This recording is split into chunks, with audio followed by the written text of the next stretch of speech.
當巴拿馬運河的水波還在夜色中靜靜流淌，美洲大橋觀景台的深夜卻被推土機的轟鳴撕碎。12月27日午夜，一場沒有任何預警、沒有任何協商的粗暴拆除，讓矗立了21年的中巴公園與華人抵巴150周年紀念碑轟然倒塌。這不是簡單的建築拆除，而是對171年華人赴巴奮鬥史的踐踏，是對30萬旅巴僑胞集體情感的凌辱，更是對中巴兩國人民友誼的公然挑釁。大家好，歡迎來到星球熱點，國家大事從不缺席，輿論場中抽絲剝繭，聚焦獨家中國資訊。點讚、訂閱加小鈴鐺，帶你用不一樣的視角讀懂中國故事。要讀懂這場強拆的殘忍，就必須了解那段浸透血汗的歷史。171年前，也就是1854年，第一批華人背井離鄉，跨越驚濤駭浪，抵達巴拿馬。他們不是來觀光的遊客，而是帶着求生的渴望與建設的使命，投身到兩洋鐵路的修建中。彼時的巴拿馬瘴氣彌漫，條件惡劣，鐵路修建沿線更是死亡地帶。無數華人勞工頂着烈日酷暑，用簡陋的工具開鑿山石，鋪設鐵軌。不少人因為勞累、疾病與意外，永遠倒在了這片土地上，屍骨長眠於運河沿岸，與巴拿馬的山河融為一體。他們的犧牲沒有被辜負，幸存的華人沒有離開，而是在這片土地上扎根、奮鬥、興業，與當地各個族裔並肩作戰，成為巴拿馬發展進步的重要力量。從修鐵路、挖運河到開商鋪、興實業，華人的足跡遍布巴拿馬的每一個發展角落。如今有5%到10%的巴拿馬人擁有華人血統，中式早餐成為巴拿馬人生活中不可或缺的部分。一句沒有比中式早餐更巴拿馬的早餐了的俗語，道盡了華人文化與當地社會的深度融合。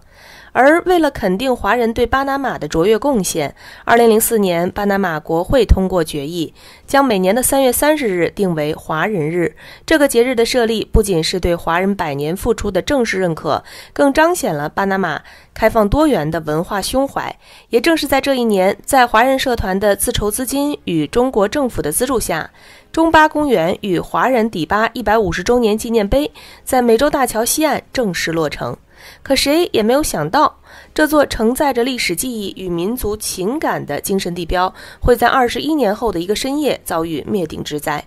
12月27日深夜，巴拿馬阿賴漢市的美洲大橋觀景台原本是靜謐祥和的夜晚，卻突然傳來了推土機的轟鳴聲。阿賴市政府的拆除隊伍在沒有任何事前通知、沒有與華人社團進行任何溝通的情況下，悍然啟動了拆除行動。得知消息的華僑心急如焚，第一時間趕到現場阻攔。他們揮舞着手臂，大聲表達着反對與抗議，試圖用自己的力量守護這座來之不易的紀念碑。然而，他們的吶喊與哀求在冰冷的機械轟鳴聲中顯得如此渺小，很快就被徹底淹沒。現場的人們眼睜睜地看着紅色拱門被推倒，漢白玉獅子被撞碎，紀念碑的碑體在推土機的碾壓下四分五裂。短短幾個小時，這座矗立了21年的歷史見證就從人們的視野中消失，只剩下一片狼藉的瓦礫堆。更令人憤怒的是，阿賴漢市政府事後給出的拆除理由竟是該地點存在結構性安全風險，聲稱基座有腐蝕、裂縫等問題。可這個說法從一開始就站不住腳。要知道，為了確保中巴公園的存續，華人社團早在2024年就開始主動與當地市政府溝通協商。當得知公園可能被拆除的消息後，華人社團更是積極奔走，不僅多次提交修繕方案，還主動提出願意承擔全部修繕改造資金，只希望能保住這座紀念碑。中國駐巴拿馬大使館也親自出面，向阿賴漢市政府表達了願意為公園翻修提供支持的善意。然而，無論是華人社團的真誠溝通，還是中國使館的善意表達，都被阿賴漢市政府置若罔聞。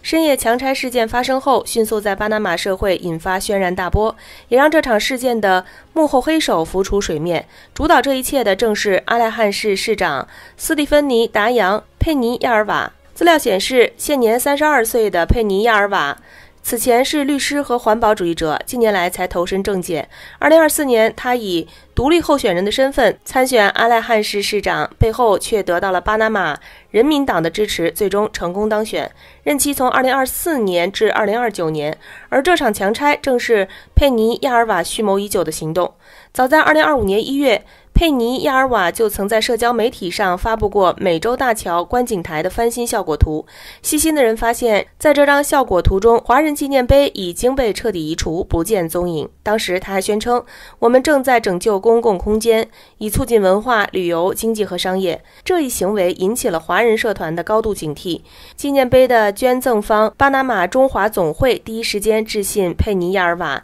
表達了擔憂並尋求溝通，可最終石沉大海。要知道，華人紀念碑為期20年的特許經營權雖然在2024年到期，但華人社團早已籌集好了翻新和維修的資金，只需要獲得市政當局的批准就能動工。可佩尼亞爾瓦領導的市政府不僅拒絕批准，還對華人社團的多次溝通請求採取已讀不回的態度，甚至完全回避這一話題。阿賴漢市的官員更是多次拒絕外界對佩尼亞爾瓦的採訪請求，拒不回應為何不續簽特許經營權，為何不與華人領袖溝通等關鍵問題。強拆事件曝光後，面對輿論的譴責，佩尼亞爾瓦還在社交媒體 X 平台發文狡辯，堅稱所有拆除操作都是預防措施，均合法合規，是獨立的技術性的決定，未受任何政治壓力影響，也絕無意冒犯或否定巴拿馬華人社區的文化遺產。他還宣稱，市長辦公室將監督觀景台的翻新工作，致力於推廣巴拿馬多元文化旅遊產業。這番蒼白的辯解不僅沒有平息眾怒，反而引來更多的質疑與譴責。有網民直接指出，下令拆除的決議根本找不到，這是典型的任意妄為、濫用職權和越權行為。還有網民憤怒地表示，這並非預防措施，而是一次徹底的拆除，抹去了巴拿馬與當地一個重要社區的歷史性地標，令人無法接受，必須公開道歉並修復。更有網民一針見血地指出，中國人在巴拿馬的歷史比巴拿馬建國本身還要悠久，沒有什麼比尊重中國人在巴拿馬的歷史更能體現多元文化。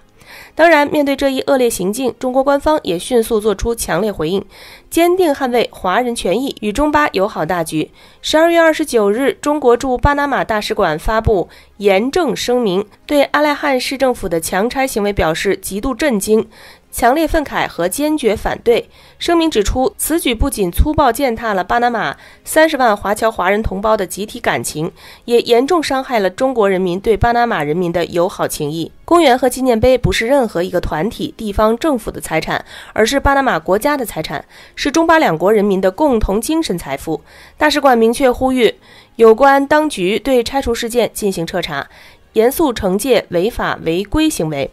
同時與華人社團充分協商，在原址修復中巴公園和華人紀念碑，並呼籲廣大巴拿馬華人依據巴法律規定和文化風俗，理性捍衛自身合法合理權益。同日，中國外交部發言人林健在例行記者會上也表示，中方對巴拿馬有關地方政府強拆華人底巴紀念碑的行徑嚴重不滿，已向巴方提出嚴正交涉。林健還指出，中方注意到該行徑已在巴引起公憤，巴拿馬總統穆利諾已公開譴責這一行徑。巴拿馬總統府已下令立即在原址重修紀念碑，中方要求巴方徹查此事，盡快糾正有關地方政府的錯誤行徑，及時消除惡劣影響。與此同時，巴拿馬外交部、公共工程部、運河事務部等多個政府部門也分別發表聲明，譴責阿賴漢市政府的做法。巴拿馬外交部在官方聲明中向華人社群表達尊重與關切，指出華人社群170多年來一直是國家建設不可分割的一部分。如今，雖然巴拿馬總統府已下達在原址立即修復的指令，但我們必須明確，修復的不僅是一座紀念碑，更是被傷害的民族情感與雙邊友誼。比石頭更堅固的是171年來華人用汗水與鮮血澆築的歷史，比紀念碑更高的是30萬顆心凝聚的尊嚴。巴拿馬運河的水依然流淌，正如中巴兩國人民的友誼不會因一次粗暴的拆除而中斷，但新的紀念碑必須在原址重新豎起，因為它不僅要見證華人底巴171周年的滄桑歷史，更要銘記這個冬天，一個國家和他的人民如何堅定地捍衛了歷史記憶與民族尊嚴。小編將持續關注事件進展，期待巴方能夠徹底查清真相，嚴肅追究責任人，盡快完成修復工作，給30萬旅巴僑胞和全體中國人民一個滿意的交代。好了，今天的內容到這裡就結束了。如果你喜歡小編的影片，還請大家多多點讚轉發，讓更多的人一起見證中國進步。關注我的頻道，這樣既能回顧往期視頻，又不會錯過之後的精彩內容。那我們下期節目不見不散。